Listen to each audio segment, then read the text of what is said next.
Still people are coming. That's why I was waiting. Should I start? Yeah, you can start. It's 3 o'clock now. You can start. Okay. Let them join. Okay. Yeah, yeah. Good afternoon, everyone. This is our second web talk series. So throughout our talk, please mute your mic and turn off your camera. And this talk is about plants using in landscape design. So I would like to welcome Subramanian sir. He is the faculty of landscape design in ASADI College. So I would like to welcome him and then handing over the mic to him. Thank you, sir. Welcome, sir. You can Thank you. start. Thank you. Good afternoon. Today we'll be discussing how we can incorporate plants into design. So it's a really complicated process. We know that greenery is actually maintaining the entire earth without hike in temperature, providing the essential oxygen required for the human being as well as the other fauna in total. So we need to consider all these aspects while considering the landscaping. For a simple house, we need to maintain at least 250 square feet of greenery to get the enough oxygen for a single person. So for a 5-member house, you need to have at least 1000 to 1250 square feet of greenery. That is a common rule. So here, every square meter of Earth's surface is getting approximately 450 watts of energy. That is that many joules per second. So if there is no absorption of heat energy in that square meter per second, the entire Earth will be charged in a few seconds. It doesn't need a lot of time because it's providing 450 watts. That is half a unit, approximately half a unit. So plants are really maintaining this temperature by a process called the transpiration. Transpiration is a process by which the water through stomata is being converted from liquid form to vaporized form, that is water vapor. So we need approximately 2200 joules per gram of water to convert from liquid state to vaporized state. So that much of heat energy is being really utilized for transpiration, or the stomata is really doing a air conditioning process in the world. Through the stomata, water vapor for every plant, even a single sterlitzia, that's a simple plant, that requires approximately 250 milliliter of water per day. 250 water per day will be liberating or absorbing that much of energy from the sunlight. So it is maintaining the temperature of the earth. Another thing is it is producing oxygen. Oxygen is a major requirement for all human beings as well as for plants. We need approximately 0.9 kg, that is approximately 1200 liters of oxygen per day for a healthy human being. If you are going to purchase that much of oxygen from a medical store, it will be costing 3000 rupees a day.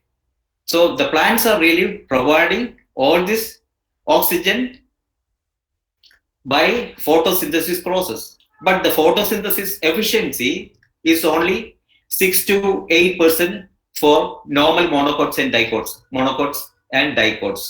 But for some algae, that is especially the marine algae, that has got a capacity to utilize the sunlight up to 30%. So even the ocean is really providing oxygen with its flora of algae, or even the monocots, dicots, everything is providing the required oxygen to the environment. So plants are doing that help also. That is providing the first thing is it is helping us to reduce the heat. Second thing is providing oxygen for us to live better. Another thing is for any construction activities, especially when binding the soil or the controlling the soil erosion, there are so many plants which is helping, and some of the plants helping us to retain the structures. Especially, you must have seen the Adica palm. Adica palm is a palm that has got the capacity to hold structures. Instead of disturbing the structure, it is really binding the structure. Similarly, we have vetiver. Vetiver is a really marvelous plant that has got the root system penetrating up to 3 meter. That 3 meter is enough to make a pseudo wall or a boundary. Instead of making a rubble masonry, you can resort to vetiver for maintaining the earth, sloped earth, so that we will be able to reduce the cost of civil construction. At the same time, it's providing the benefits of a plant, like it is absorbing toxic elements from the surface or from the water, at the same time providing a lot of oxygen, and ultimately the roots of vetiver is economically important. That is fetching money in the market. So it has got a lot of medicinal plants. So similarly, there are so many plants, monocots or dicots, that is having a proper root system that can be utilized. The root system is a better adoption for civil construction substitution, especially when we need to make a masking. You don't need a wall to construct. You can just use any plants like Dracaena or bamboos or any plants that grows to a, and you can maintain a topiary with this, and you can substitute any civil construction with greenery. That is adding the benefits of oxygen as well as heat reduction. So when dealing with my students, they find that especially the architects, landscape architects, are finding it very difficult to find the exact plant they are searching for. Especially when they need to do a project, they will have the criteria with them. The plants they are looking for should have that much of height, that much of canopy, and the rate of growth has to be so particular. The soil condition or environment, micro environment, everything need to be in a confined manner. That is, they have limitations. Especially when you go to a site, you need to study the site first. You need to study the site conditions, its elevation, the water content, the water table, its property, as well as the microclimatic elements that can be seen in a particular place. So this is very important, and in order to help that process, I have developed an application. It's available with sourcecaper.com. I will share it.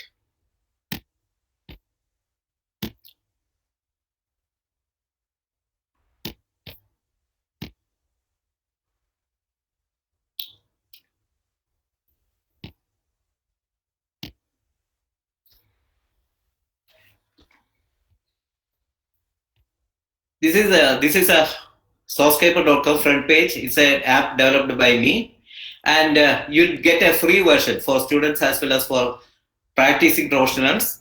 This is a free version. You just click on the base button.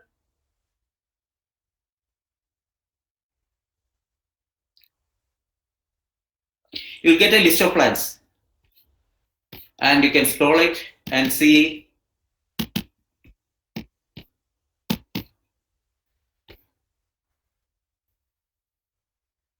So when you need to make a primary selection, just look at the feature you are looking for. If the feature is okay, then click on the plant.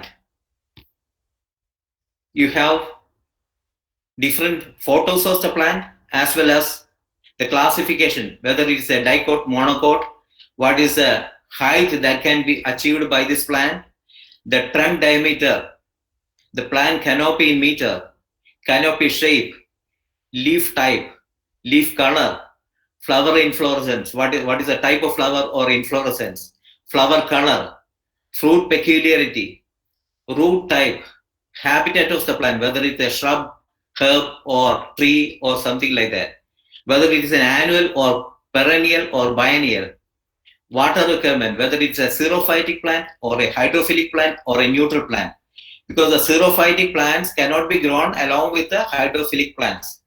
Similarly, some of the plants like adenium, I'll show you the picture. I'll show you the picture later. And here we get the details about the pH, that is the power hydrogen or the hydrogen ion concentration, and the hardness of the medium, that is the presence of calcium carbonate and all. So if it is a very hard water, some of the plants cannot survive. And the humidity requirement, the relative humidity requirement, that depends on the season, but normally there is a range for every plant that can have this range of humidity at a particular time between, because in winter the relative humidity will be lower, while rainy season it will be higher. So all these things they have to be considered. And another weather thing is the temperature. The temperature variation really affects the plant. Suppose you would have seen that during the flower show, people will be bringing lot of the plants from Ooty and Bangalore. And after some time, or approximately 1 or 2 months, you will never get the plants again because it will die. It's only because they are acclimatized to the temperature, lower temperature and lower humidity in high range area. And when they go to the coastal area like Kochi, definitely that will be definitely suffocated, and the plants will die. And another thing is the light requirement in lux. This is very important thing. The lux factor, that is the luminous intensity. Normal sunlight will be producing approximately 1 lakh lux. And indoor plants normally prefer a lux factor between 5,000 to 25,000. While the medium shade loving plants will prefer 25,000 to 50,000 lux. And the normal plants will definitely prefer 50,000 to more lux. That sometimes reaches in the sunny time, it reaches up to 1.25 lakhs of lux. And the soil type is another important thing, because loose soil, whether it is laterite soil or rocky soil, any soil we can convert into a conducive form by application of a loosening agent like coir pith or processed coir pith, something like that. And ultimately we have to check the terrain too, because whether it is in slope or in plain area or in vertical area, like that we have to consider. So almost 27 factors of all plants are available with this, and from that you can choose whether this plant is suitable for your area or not. So I will show you the adenium. This is adenium. This is a xerophytic plant having beautiful flowers but need heavy sunlight. Heavy sunlight in the sense it needs more than 50,000 lux. And during rainy season, you need to keep this plant indoor with sunlight, proper sunlight. Otherwise, the water, because it is adapted to the xerophytic condition, even excessive water will spoil its leaf as well as a stem apex. That will decay in no time, because in 2 to 3 weeks, the entire plants will decay if it doesn't get, if it does get a lot of water. So for adenium, if you need to get proper flowering, starve it, give it little water, and provide a lot of sunlight. So this is just an example, because all plants will prefer its own environment, and that environment we have to check whether before planting a plant at a site, we need to check the environment first.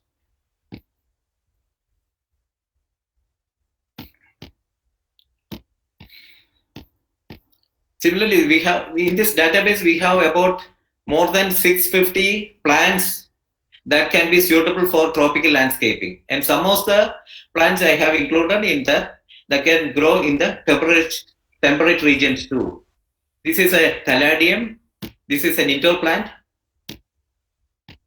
There are a lot of varieties of Caladium available. You cannot grow Caladium with a plant that is having xerophytic properties, because Caladium prefer a lot of water and prefer medium sunlight. So if you are keeping the Caladium along with the adenium, definitely, if depending on the condition, whether it is grown indoors or outdoors, The plant that adapts to the particular environment will survive and the other one will die. This normally happens within 2 to 6 months because the process is a otherwise it will be adapting for a short period for 1 or 2 weeks. If you're keeping this adenium inside your house, definitely it can survive. But for a longer time, it cannot survive because it will be dissipating all the stored food within. And the photosynthesis will not happen on the plant. So in Thaladium, if you're keeping it in the sunlight, definitely the plant will wilt, or you can see the brown patches appearing at the leaf tip, brown patches appearing at the leaf tip. That's an indication of heavy sunlight. It cannot accommodate more than 40,000 lux, because 40,000 lux, above 40,000 lux is capable of dissolving the wax layer or the cuticle. Above the cuticle there is a wax layer and it's capable of dissolving that layer. Ultimately that burns the tissues, the parenchyma tissues, collenchyma and the sclerenchyma, all the tissues will be dissociated, because that's why we cannot keep the indoor plants outdoors and outdoor plants indoors. That's a common rule.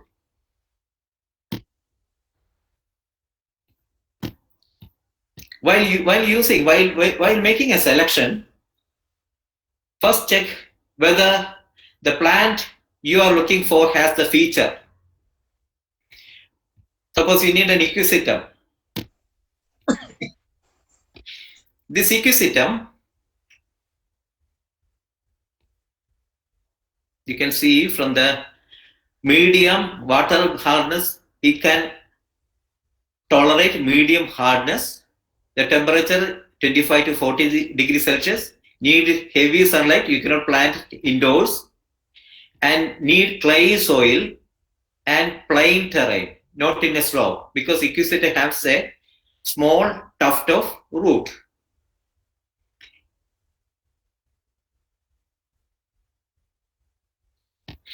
So from this you can assess whether this plant can be adopted in a particular area, because while we making the study, we are checking for the water pH.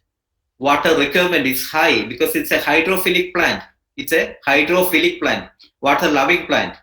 So it needs heavy water supply. You can even grow this as an amphibious plant. That is, growth can be possible either in water or in bank or in between. So as a rockery plant, this is one of the best plant. Equisetum can be grown as a best plant. If you're growing it indoors, definitely in the courtyards, if you're getting sufficient sunlight, it is for 4 hours, definitely you can grow. But if the light is not sufficient enough, you need to provide artificial lighting. Artificial lighting can be achieved with LED. Normal 1 watt of LED produces 100 to 120 lux. Hope you know about the lux and all. It's a foot candela, or the lumen per square meter is called 1 lux. Okay. And this is another plant, Dieffenbachia. It's called the dumb plant. It's an indoor plant, but there are limitations for this plant. If you are growing this plant, especially in a resort or hotels, never keep it near guest areas, because most of the children has a tendency to bite the small part of leaf. They just pinch and bite it. If you bite, the Dieffenbachia makes you dumb for at least 2 to 3 hours. That is slightly toxic plant, but it's one of the best plant that can be kept indoors without any problem. So Dieffenbachia is good plant as indoors, but never get access to children, because it can be planted in an isolated place. Isolated place, at the same time it has to be visible. Similarly, dendrobiums. Dendrobiums are orchids. These are epiphytes. Epiphytes means they can grow on another substrate. Doesn't require direct soil contact. It can grow on the bark or husk or anything like that. Because it has got a root system that's called the velamen roots. Velamen roots are the roots that absorbs water as well as nutrients from the air. because that has got a very spongy tissue in its root system. That spongy tissue is capable of absorbing all the elements as well as water. Here you can see that it's a monocot. The growth canopy is low, so you can grow on tree as a cladder, The growth is always vertical. And the range of flowers, that is very important. The range of flowers is too much. You will be getting more than 1,000 different combinations of dendrobiums in the earth. Especially these dendrobiums are ideal for tropical climate. It needs a temperature between 20 to 30 degrees Celsius for its better growth. And the sunlight need to be filtered. At least 40% of the sunlight is sufficient, or 25,000 to 40,000 lux will be sufficient for the dendrobiums to grow. And once it is grown, some of the varieties of dendrobiums produce abundant flowers, while some of the premium varieties like Sonia or Blue Angel, that produces only 4 to 5 spikes a year. So in order to make, if you need a continuous visuality of the flowers, maintain 2 to 3 sets of this plant and grow the one set of plants in the greenhouse and bring the other set indoors. So you can make a visual feast all the time throughout the year, because all time if you're maintaining a threefold stock, definitely that can generate continuous flowers. So especially this is adopted in star hotels where they need to see flowers throughout the year. But if you are growing the plants, it will be generating 5 spikes a year, and that lasts about 40 to 50 days. Maximum, you will be getting 150 to 200 days a year. The remaining days, it will be looking just like an ugly plant without much show, because the stem is naked and will have little leaves, and the leaves are not that attractive compared to the other foliage plants. So if you're maintaining 2 to 3 sets of this plant, bring all the flowering plants inside and take away all the already flowered plants outside and grow it separately, giving the same nutrition in every conditions. Because outside you cannot maintain in the open spaces, but you have to resort to the greenhouses. This is an approximate shade requirement for this plant, and the mean sea level is 0 to 1,000 meter. Above that height, it is impossible to grow. This will not grow because there are certain orchids, especially you can see in the high ranges like Cattleya, they can grow, they can tolerate coolness, but dendrobiums never can be adopted for more than less than 20 degrees Celsius, because it prefers a temperature between 20 to 30 degrees Celsius, and excessive heat sometimes it can tolerate, because I have seen these dendrobiums growing in 45 degrees Celsius. Only thing is you need to provide water misting.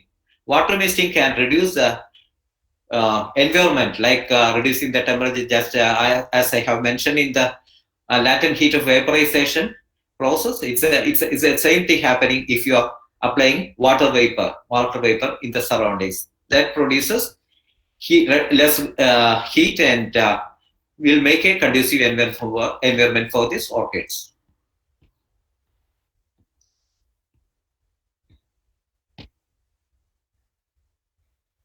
If you want to know any specific plants to be explained, you can just unmute your mic and ask me.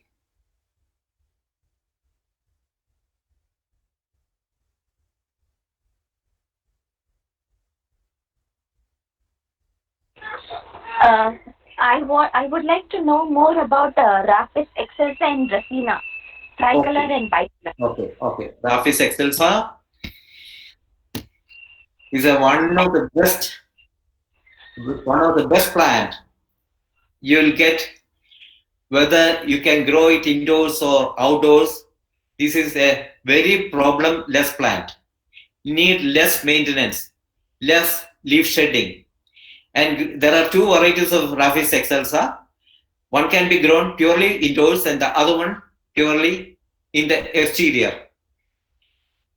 and is a best plant near swimming pools, because as a border or as a topiary plant, you can grow along the border, and this really blocks the view from outside. We have planted this in the swimming pool near Taj Malabar Hotel.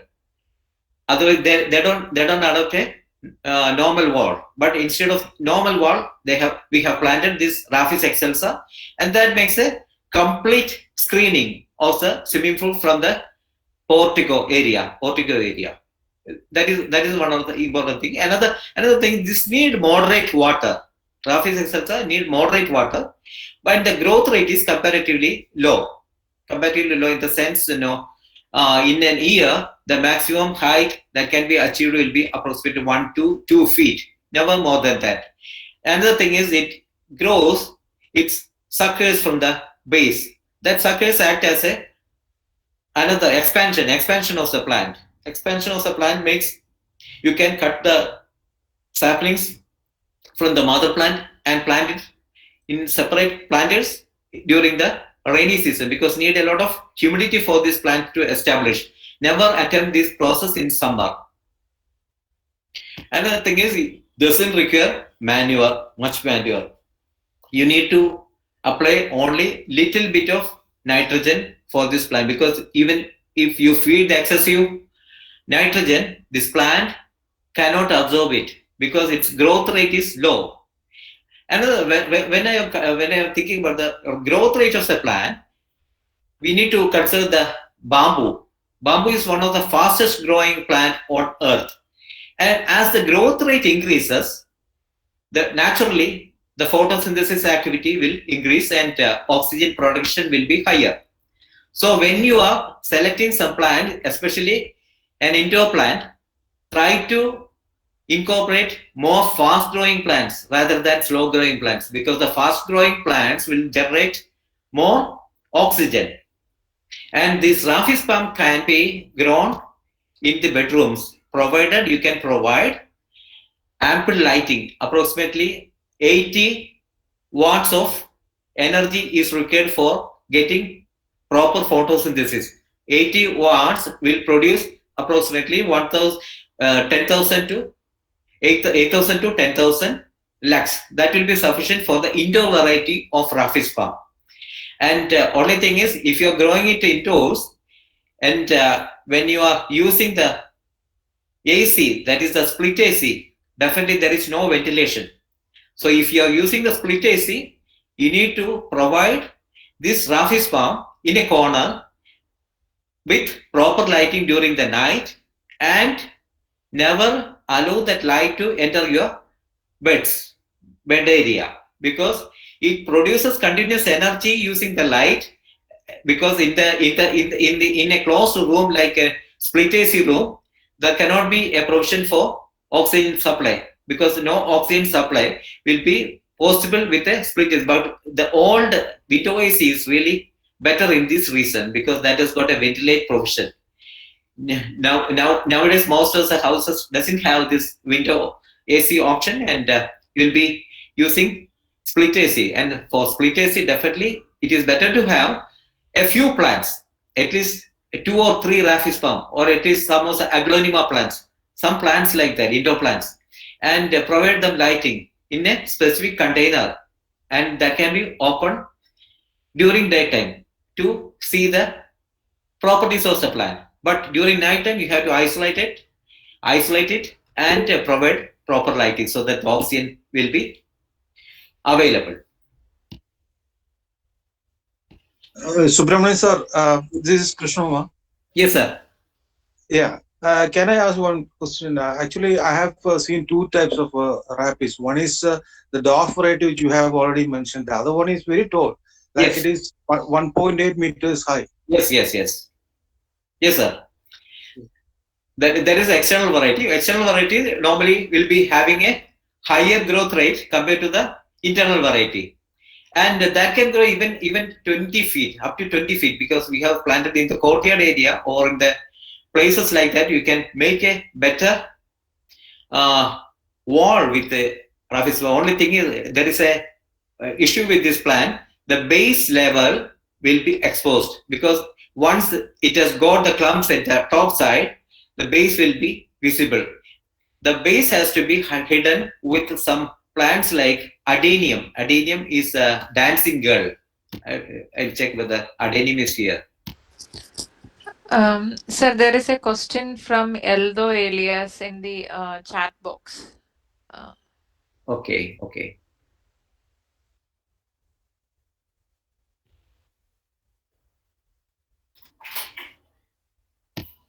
Chat box.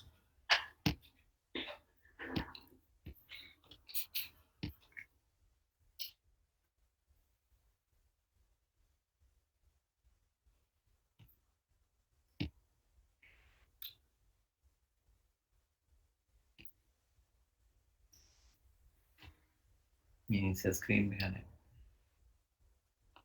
ASADI is a prominent visual change. Two varieties of response after differentiate. Yeah. Okay, I got it.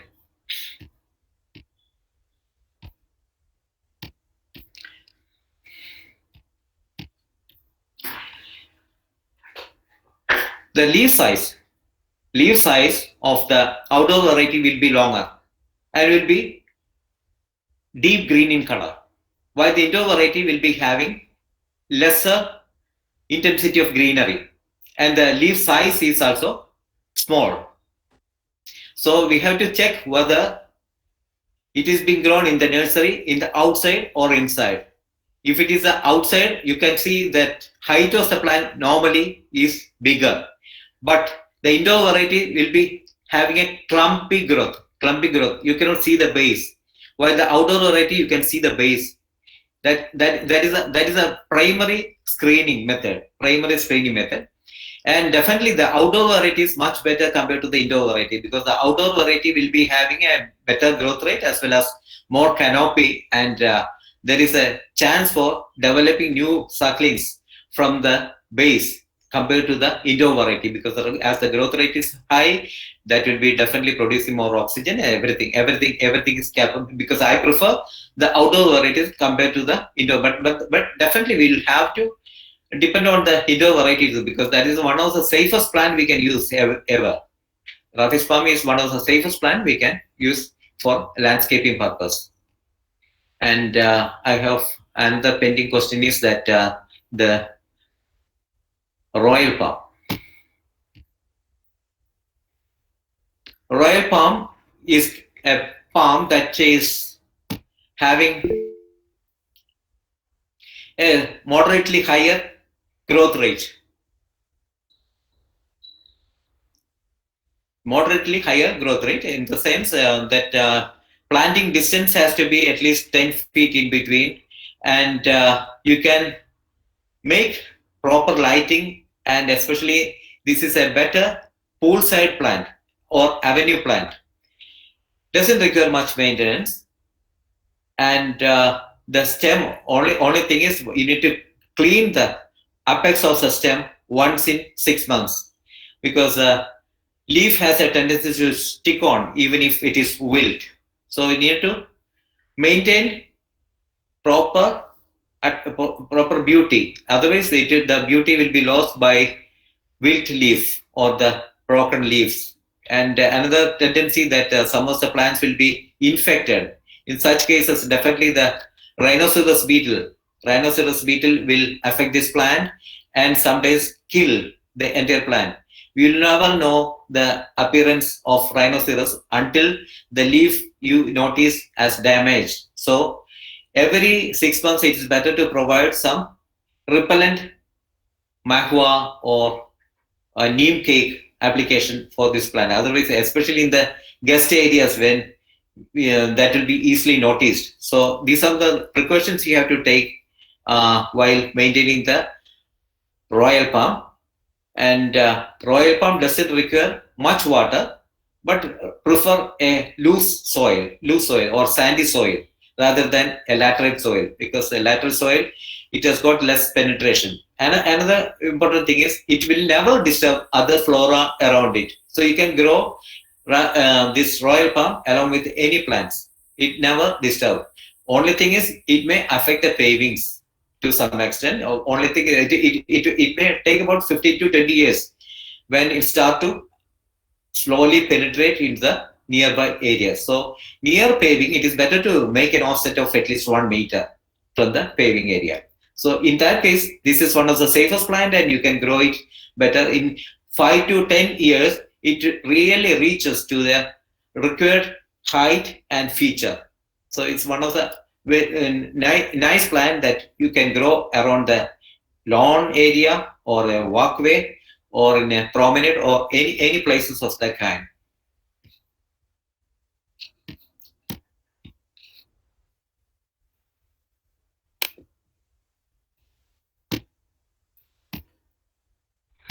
So does Calathea lutea does well in Bangalore climate? Yeah, definitely. It can. It can.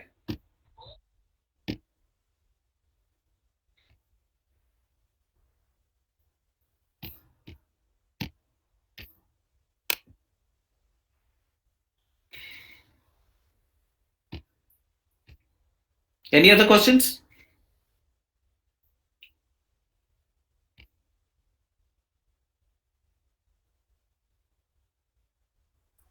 Hello, sir.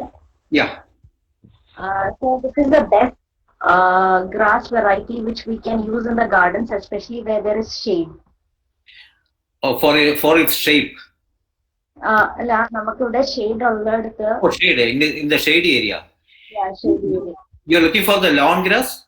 Yeah, lawn grass. Lawn grass, the buffalo grass as well as the pearl grass are the two varieties available. Buffalo. Buffalo grass normally പറയില്ലേ ഇപ്പം means especially when there is shade, the grass grows more tall. That happens. But there are some of the pearl grass varieties that can grow even better, because the buffalo grass, only thing is you need to maintain, or the mowing has to be done at least once in 3 weeks. If you're maintaining, and another thing is never provide this nitrogen, urea. Never provide urea for buffalo grass. Okay. Semi-starve it. Provide it only nutrients like organic manure. Never provide concentrated chemicals. Never provide any concentrated chemicals. In that case, the apical growth actually makes a plant bushy. So if you are not giving proper nutrition, they have a tendency to spread rather than going up. With the competition, the growth competition reduces. Okay. Okay. Anything else? Okay. Sir, I think there is more questions in the chat box. Okay, I'll check.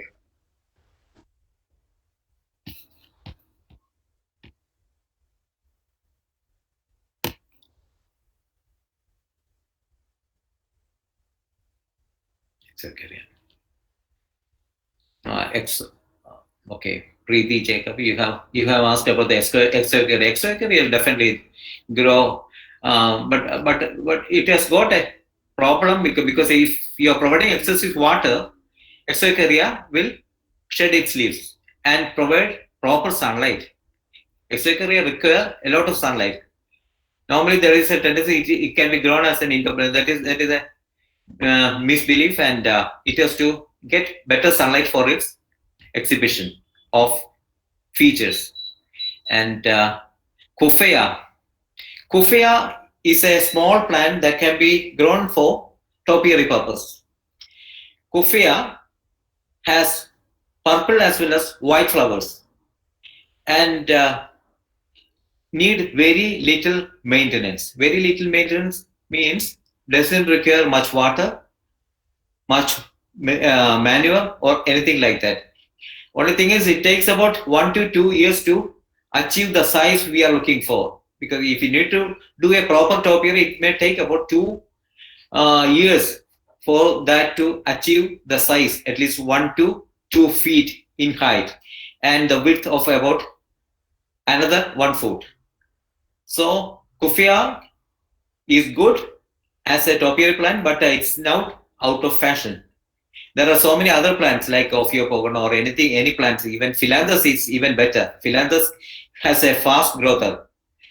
Philanthus has a faster growth rate. So phyllanthus can be adopted, or even if you are looking for some other bushes like flowering bushes, definitely you can go for Ervetamia or even Pandanus as a natural plant without flower. That makes a better border or for topiary purpose. Okay. Although the royal palm normally has an initial slow growth, but after 1 or 2 years, it has got a faster growth rate. Normally, it will produce approximately 6 to 10 fronds a year. 6 to 10 fronds a year. That's a rate of growth. So you can see that nodes, the nodal size in the initial stage of growth is lesser. While it is getting a wide spread of root system, it will be absorbing more nutrients and water.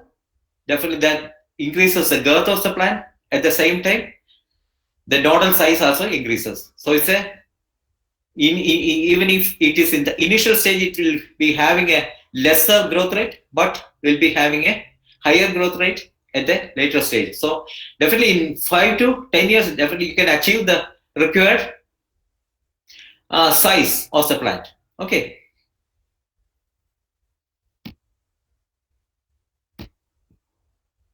Okay, all questions are clear, no?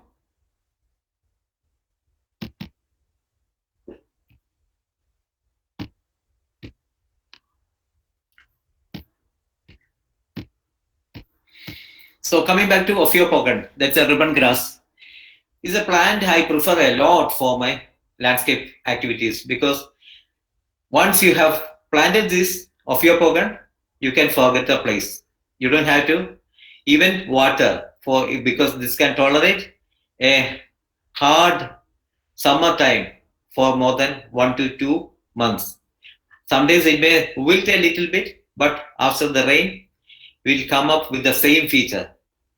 It's mainly there are some varieties, like I'll show you some of the varieties available with the Ophiopogon. Different colors and different textures. This is a swimming pool plant, Ophiopogon variety, swimming pool plant, just like a lawn, but you can walk over this plant because the walking over this plant will disturb it. But as a soil coverage, you can use this Ophiopogon because the Ophiopogon has less maintenance, does not require any mowing. That's another advantage. Does not require any kind of mowing, unlike normal grass. So the height never go beyond 4 to 6 inches. That will be retained as long as it is planted over there. And another thing is, it has got a lateral spreading. So in time, if you are planting at a distance of 4 inch into 4 inch or 6 into 6 inch, you'll be getting the matte finish like this in 4 to 6 months time. Only thing is, you can provide any nitrogen fertilizer, synthetic nitrogen fertilizers for Ophiopogon, because that will increase the growth rate. This is a voracious eater too, and vegetative propagation is easily possible with the Ophiopogon. From a bunch of plant, you can create at least 100 seedlings. So that is the proportion you can avail with the Ophiopogon.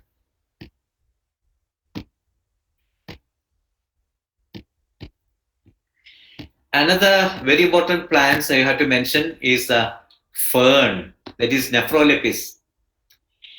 If you want to make a greenery inside your courtyard, Nephrolepis is the best option.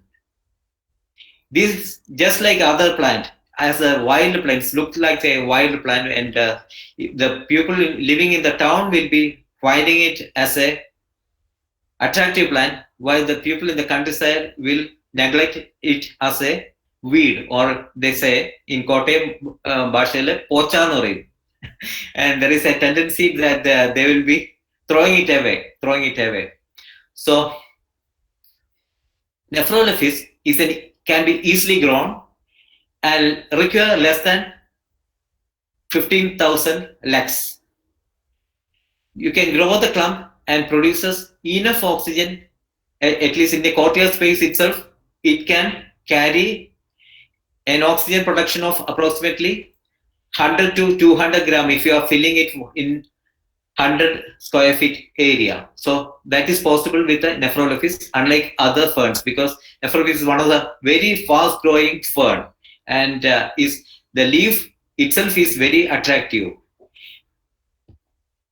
This can be propagated only vegetatively, because even if there are spores underneath the leaf, it cannot be grown. But if you are depending for some tissue culture adaptation, like a tissue culture media, these spores can be grown as plants.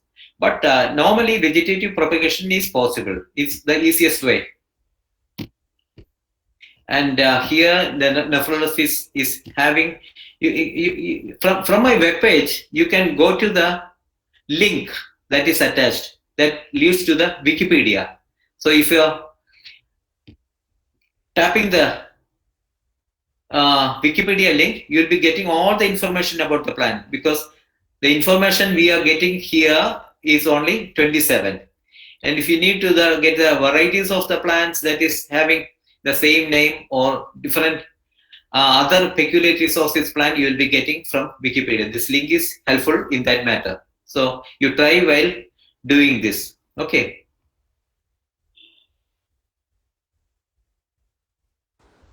Sir, few more questions are there in this chat box. Okay.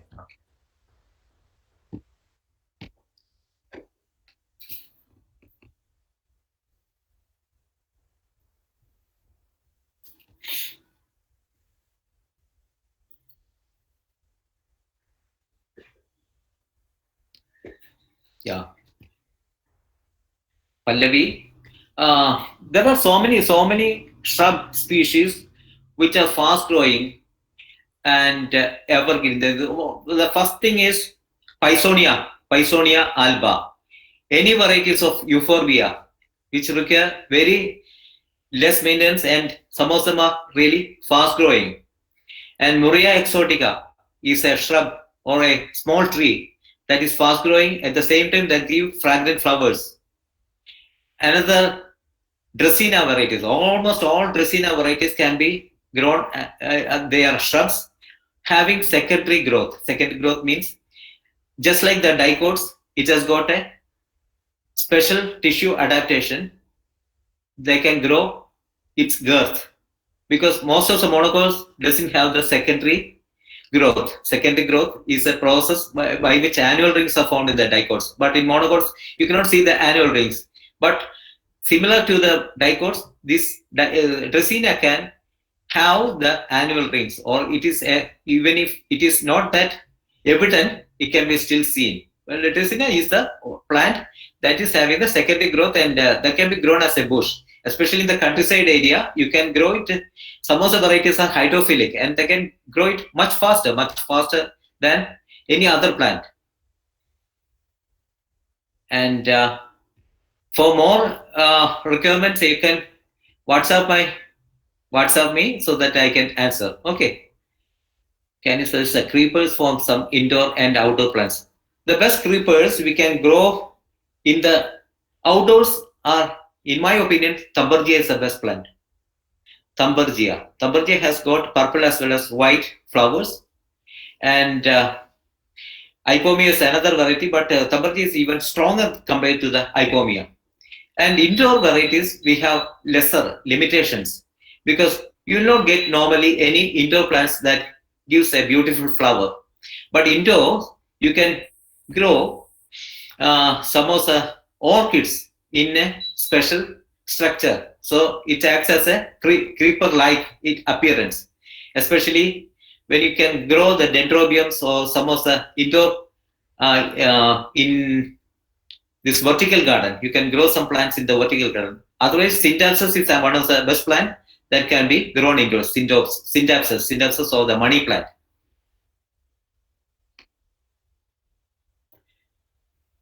How do you calculate the water requirement for trees, shrubs, lawn, etc.? The thumb rule is, per square foot, you require 250 milliliter of water for any plant, any tree, or any shrubs. And some of the hydrophilic plants will definitely require. So when you're considering, you need to make an irrigation for 1 acre. Thumb rule is take 10,000 liters a day. especially during the summer. 10,000 liters a day. That will be sufficient to irrigate 1 acre of land. So you need to study about the succulent nature, the hydrophilic nature, its transpiration rate, its leaf, foliage area, everything has to be considered while considering the required water for plant. But as a thumb rule, it is 250 milliliter per square foot of plant, whether it is shrub, lawn, herbs, anything. Okay. So can you explain the maintenance? The maintenance aspect. Maintenance aspect is really depending upon the nature of the plant, whether it is a xerophyte, hydrophyte, fast-growing plant, slow-growing plant, epiphyte, parasite, or any characteristics like it, whether it is a climber or a simple cladder. All these things, all these plants will have different requirements. So we need to consider its habit first. Only from the habit we can evolve a pattern that is suitable for that specific plant, because all the plant requirements will be different. But you will get an idea as to how you can arrive to a conclusion of the maintenance from the descriptions I have given in my app, because the 27 descriptions is regarding the plant nature, and from the plant nature you will get an idea as to how you can go with the maintenance aspect of the plant. Okay.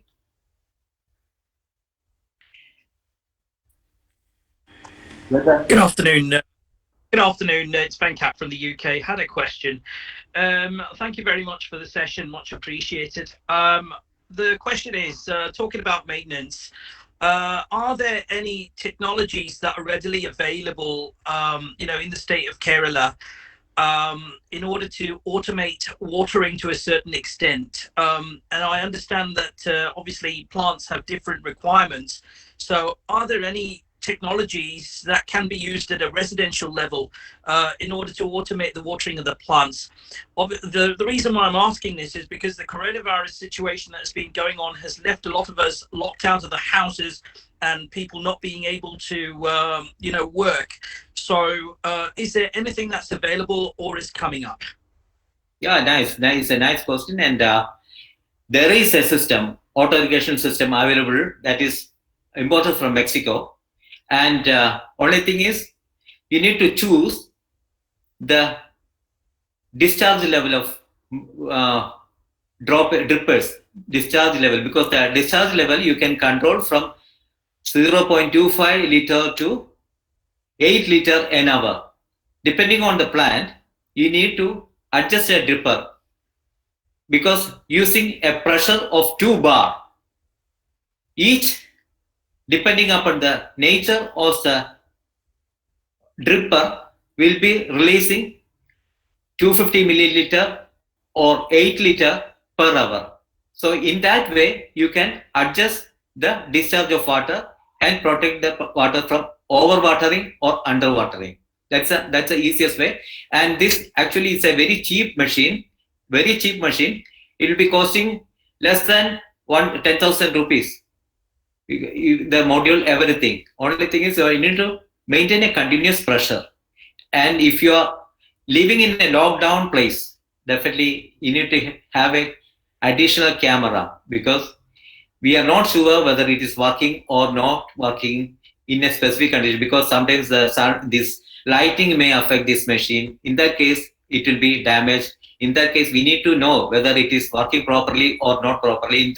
If it is not working properly, we need to definitely change the system, because a monitoring is definitely required, but this is possible. Thank you very much indeed. Much appreciated. Welcome. Will artificial lighting support indoor plants in low light areas? Yes, definitely. Because, as you know, modern LED lighting will produce 100 to 120 lux per watt. If it is an indoor plant that requires 10,000 lux, you need to provide an LED with 80 watts or 100 watts. And if you are checking the normal, because in the inside of a room you will think that it is having abundant light, but there is an application available with your mobile. You can download that app. It's a lux meter. You can check the exact lux in a place, and using that check whether this light is providing that much of required light for this plant to grow. If it is not providing that much of light, definitely you have to improve the wattage or increase the wattage and get the proper lighting. Otherwise, you can maintain two sets of plants, keep one set of plant inside the room and another set outside, replace it every fortnight. That's one of the easiest way, so that you will not have any extra energy to spend or extra additional lighting to be provide for these plants. Only thing is you need to maintain two sets. Can you see some creepers too?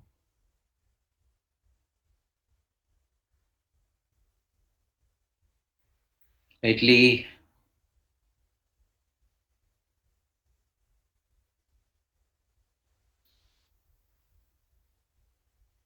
yeah, in my app, you can there is a filter available. Using the filter, just fill in the requirement. I need a plant that require so much of sunlight or so much of water. The parameters, there are 27 parameters available with the filter system. Just fill in the filter and it will make a selection of the plants depending upon the requirement or depending upon the situations that is available with your place. So that using the filter, you can browse at your convenience to see see different features of the app, because every even without the knowledge of a single plant, you can plan your garden. Only thing is you need to know what is your requirement. If your requirement is indoor, just select indoor plant. That indoor will be fetching the plants that is available in the database that can be planted in the indoor area. Okay. Can you categorize species high, medium, and low? Yes, it is possible to categorize it. It is possible to categorize those plants, whether it can be grown in the indoors or the light intensity. Everything is mentioned in the app.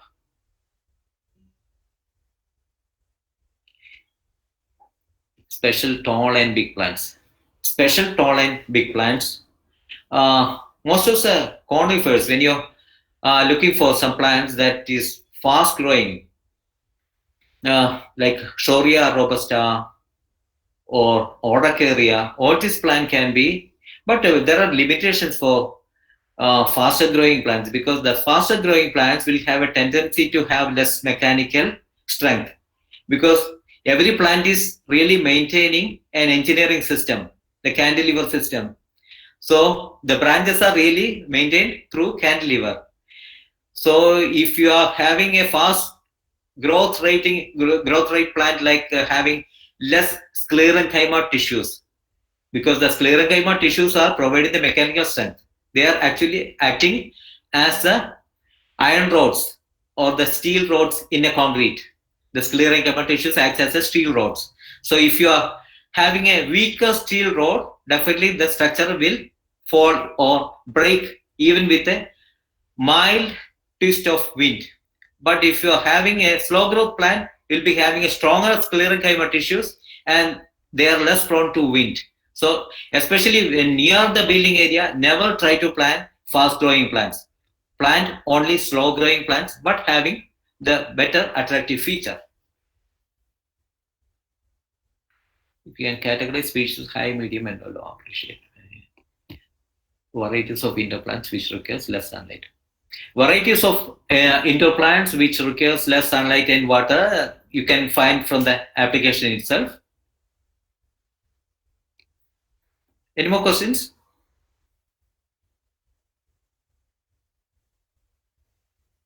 Any more questions?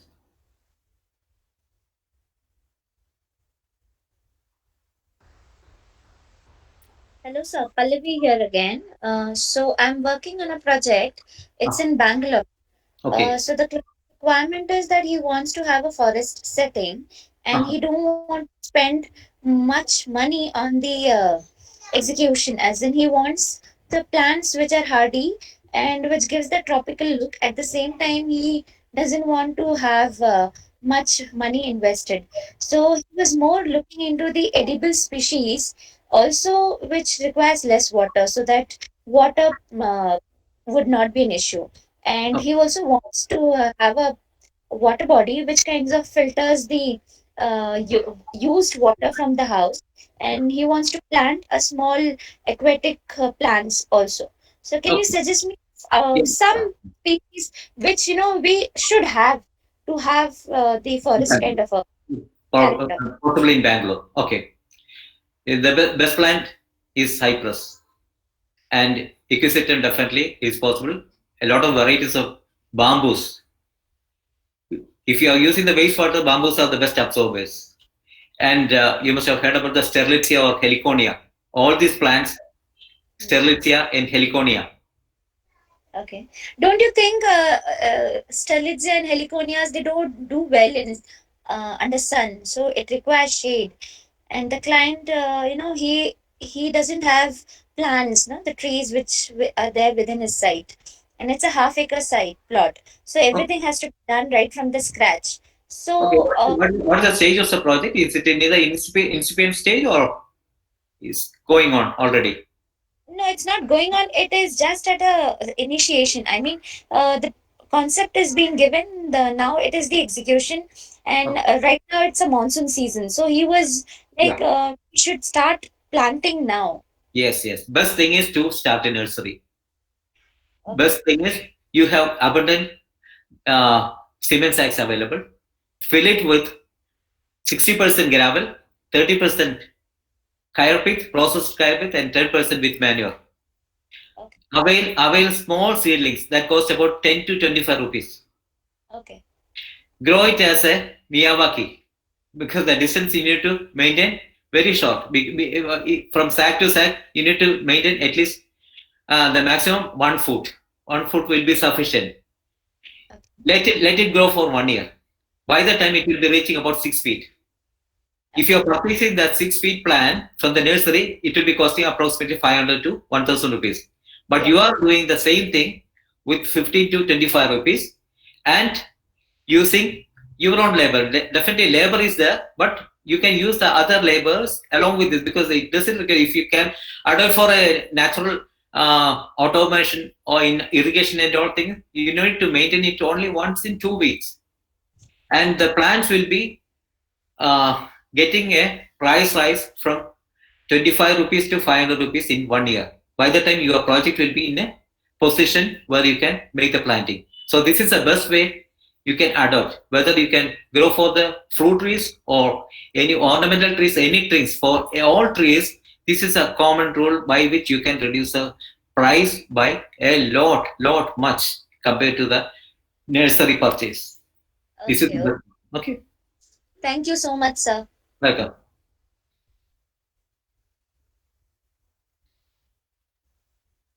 Anything else?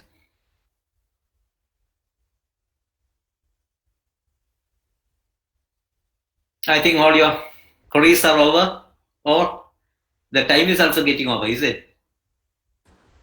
Yes, sir. No, no problem. You can take 10 or 15 minutes Okay. extra. If there is any questions, then they can ask.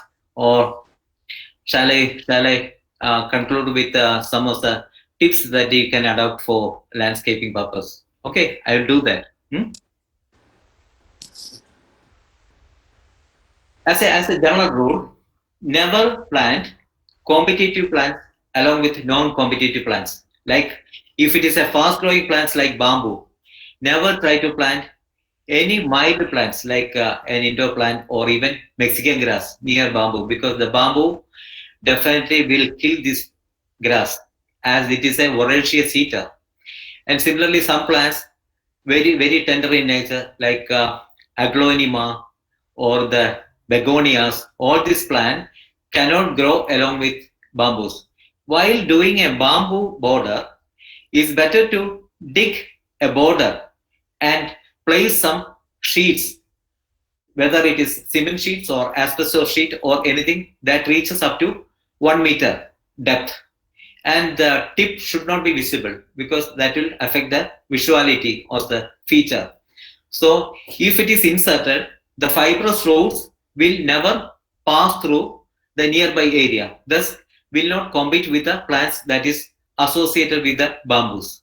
That's the best way you can, whether if it is grown in the indoor, in the courtyard area also you have to follow, because you need to insert some rings of concrete and plant the bamboo inside. If any roots are just overflowing through the border, cut it. That require only once in a year cutting, and this way you can make the bamboo as a safe plant, and at the same time getting the good feature of bamboos. Bamboos are really the best oxygen producer, just like Areca palm. Areca palm is also a best plant for border planting, and that has got another peculiarity that reduces the sound or the decibel. If the decibel can be filtered, if you're having a project near the highways, plant areca palm or bamboos along the border.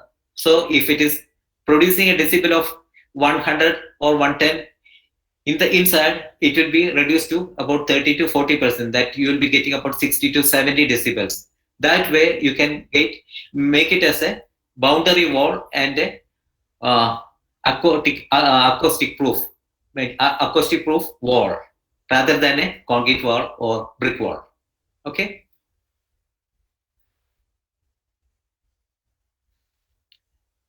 Any questions? Can I stop the sharing and come to the screen first? Okay. Yeah. Sir, Subramanian sir, Yeah. can we just talk about the terrace landscape also? Yeah, terrace land it's a long process, and I'll explain. Yeah, actually, you can brief it out. Okay. The basic. Mainly, I'm just asking the same question, but you can brief it. What are the precautions to be taken? What are the precautions to be taken when we plan for a terrace landscape? Okay. The first thing is you need to have a proper slope. Second thing, thorough waterproofing. Thorough waterproofing means any polymer compound that is having minimum 400 micron thickness without any split or holes in it. That is a major thing you have to see. Third thing is have a layer of mortar or cement over the water coating material, because even if there is a mechanical action that happens on the membrane, should not affect the membrane. So that is the first thing. Another thing is, if you are using natural soil, you need to have at least 4 inches of media, and the 4 inches of media per square foot in rainy season will be weighing 17 kilograms. So check, if it is having a 100 square feet area, it has to carry 1.7 tons. 1.7 tons. So your reinforcement has to adjusted accordingly. If it is a weak structure, definitely the entire concrete will be perished in 1 or 2 years. So that's a most important thing. Calculate the load that comes on the terrace and accordingly plan the reinforcement on top. And the third thing is have a proper cells or the drain cells underneath grass, or that is enough to carry all the storm water to the drains. If you're not doing it properly, there will be waterlogging and ultimately the grass will be dying, or you'll be having more fungal diseases or bacterial diseases, especially during rainy season. So the drain cells has to be properly planned, and if drain cells are properly planned, there is a structure called the geofabric that has to be laid over the drain cells, and over that you need to have a sand belt, and after that the mixture, the normal potting mixture 60-30-10, that is gravel, carpet and manure, 60-30-10 ratio. Planting mix is if sufficient, and the grass, it is better to get it as a mat rather than planting, because the planting will take about 6 months. By the time if there is a storm or rain comes, definitely the chances of the soil getting washed off and the structure will be losing. So it is better to have it as a mat immediately after laying the planting media. Is it sufficient?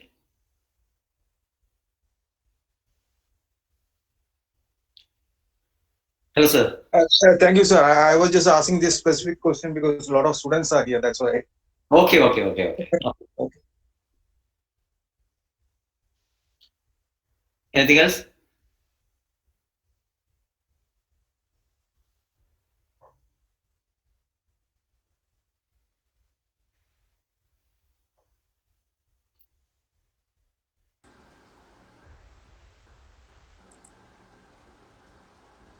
And the Parithrajani and Winsteria sinensis can be flower if you can provide proper zinc application. Zinc application is the best thing because we will be getting micronutrient extracts, soluble micronutrients. If you are applying these micronutrients in a soluble form as spray or as basal application on soil, most of the flowering plants has a tendency to flower more. So this has to be applied during the flowering season, not in the rainy season or other summer season. If you're applying this prior to the flowering season, all the plants will have a tendency to flower. It has to be at least 1 month before the flowering season. Then the profuse flowering will happen. Especially the zinc is a major factor. Zinc is a major factor for flowering. All other micronutrients are required, but zinc is a major factor.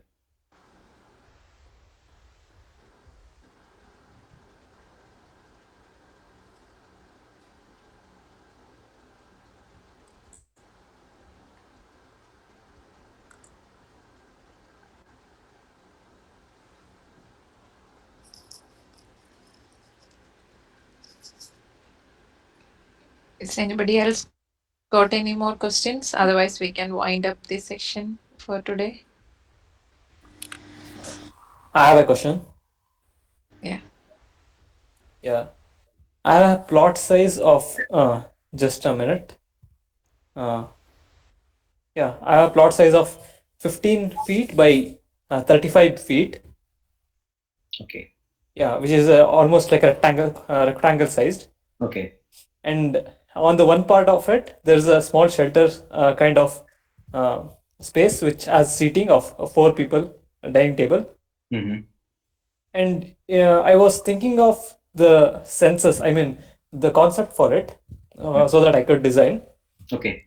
Like, as in, let's say a human being, or what we call it in Hinduism, like we are made of the 5 elements, which is soil, wind, fire, and sky or something. I don't remember, but yeah. In the same way, I was trying to expose it in that garden in the plot I was telling about, like concrete, which has 5 element basic building materials like concrete, brick, stone, mud, and all sorts of things, which will be exposed in which will be reminding us where we are, kind of the yeah. So if you could help me out with how to emphasize in that garden or something like that. Here for water, any hydrophilic plants. Sorry? For water. Yeah. Any hydrophilic plants like Nymphaea, Limbium. Yeah. For wind, casuarina is the best because with wind that produces sound. Okay. Casuarina. Okay. And for soil or the earth, any xerophytes or succulents because that is associated with the soil. Okay. And agasham, any epiphytes, Okay. or these are the substitutes because with the plants itself you can make a panchabuddha. Agni, any xerophytic plants. Mm-hmm. So panchabuddha you can invade into plant kingdom. Yeah, thank you.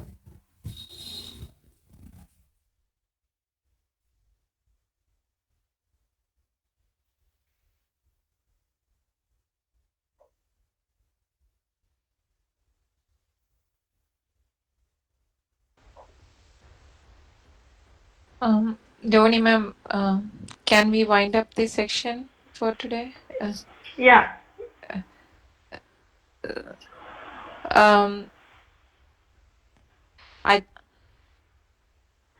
Yeah, it was a wonderful presentation by Subramanian sir. I always seek his advice for each and every project. He's a very kind person. Like he can give the information without any problem.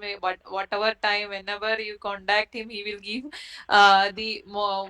Whatever you need, you will get it. So I think, sir, if you can put your that link, your web page link in the chat box, and also your number in that chat box, it will be easy for the participants to contact you in Exactly. future also. And I would like to thank you, sir, for giving such a wonderful presentation, and also would like to thank all the participants joined for to our presentation for Isola on behalf of Isola Kerala chapter.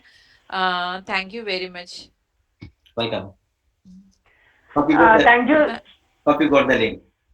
Yeah, thank you, Mr. Subramanian, sharing your valuable time and sharing your website, and it's very informative talk.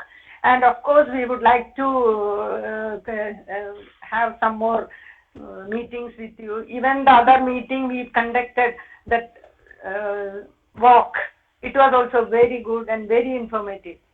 Thank you very much on behalf of Kerala chapter. Thank you others also. Welcome. Welcome. Thank you. Shajina, can we wind up? Yeah, can. Yeah. Thank you, The others everyone. can, yeah, the others can, yeah. But I think there are lots of, I think it is only thanks and other things. It doesn't have any pending questions. അതെ അതെ ഇനി ഒരു നേരിട്ട് ചോദിച്ചോട്ടെ. Yeah. Thank you very much, sir. A few of us students got a chance to take part in this, so it's been a pleasure. Thank you for the valuable information. Welcome. Welcome. I think. എല്ലാവർക്കും ബാക്കിയുള്ളവർ കിട്ടിയില്ലേ? No, someone is trying to speak. The Welt, this Okay. one from UK. Like, sir, please talk. Yeah. Just wanted to say thank you very much indeed for this presentation. Very well articulated. There were several things that I didn't know for years that I managed to understand today. Obviously, when we're living in a very dynamic world, it's very important to understand the checks and balances of a very healthy and productive life. And plants are definitely definitely a contributor to it. Thank you very much indeed, everybody. Much appreciated. Much appreciated. Thank you.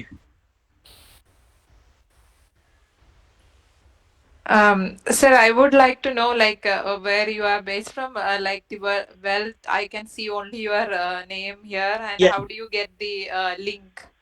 Yes, so I did receive the link through a very well-known source. Apparently, I've been always following Subramanian sir as well as the whole landscaping picture. I've always been interested, taken a special interest in the matter, and that's how I received the link through a very well-established source.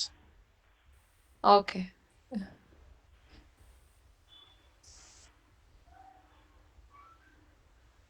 Okay, can we end up?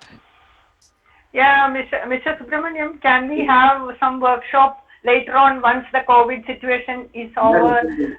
With all the, I think I would like to have a half-day session with all the other chapter members, and it's really a very informative thing, because we all know very little about plants, but you have explained so much concerning the plants and other things. So I think I would like to have a half-day session, workshop session with you after this COVID. Really, it's okay. So should I end up the session, ma'am? Yeah, Shajina, എന്തെങ്കിലും പറയാനുണ്ടോ?